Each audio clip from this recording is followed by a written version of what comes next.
beginning of the 4th century, Rome was officially divided into 4 parts. Under the Emperor Diocletian's tetrarchy, one half of the empire ruled by a senior emperor, an Augustus, leaving a quarter to be administered by a junior emperor, a Caesar. While the western half retained the city of Rome as its capital, under the rule of Augustus Maximian, with Constantius Chlorus as its junior Caesar.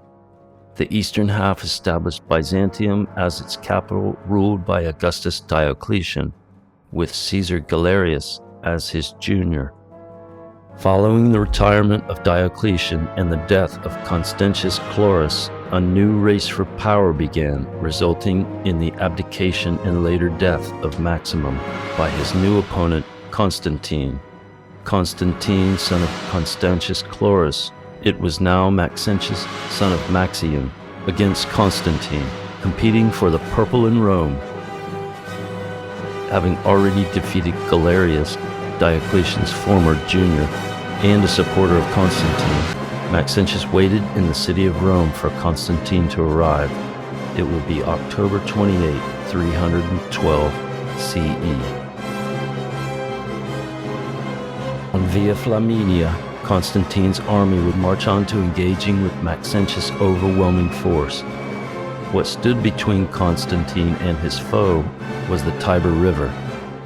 According to historian Eusebius of Caesarea, Constantine, a pagan monotheist who practiced sun-worshipping, claimed to have seen a cross in the sky and told his troops in hoc signo vinces that in this sign they will conquer.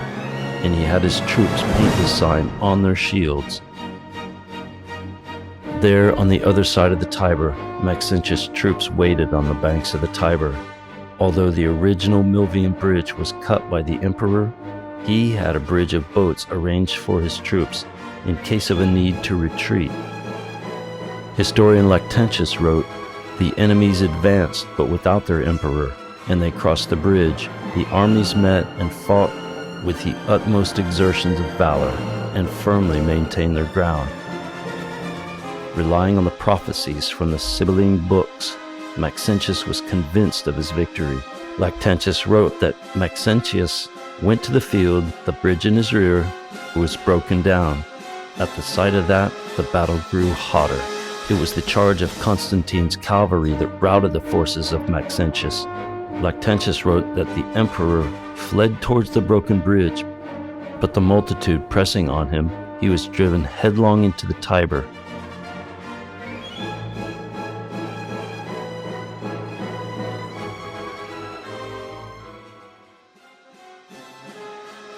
Whether jumped into the river or to swim back and regroup, he was flung from his horse into the river. Maxentius drowned, and thus ended the battle. Constantine was victorious, and with that he became emperor, as well as Christian.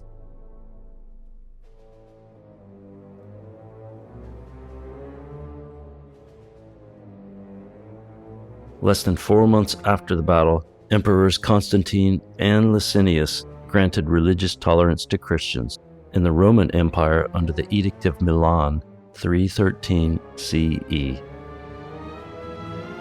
From then on, a new page was turned in the annals of history, where changes took place that sealed the fate and the fall of the Roman Empire. Its pagan roots were gone, and the new management anointed to bring the empire down. And it all occurred because of one battle, in one location.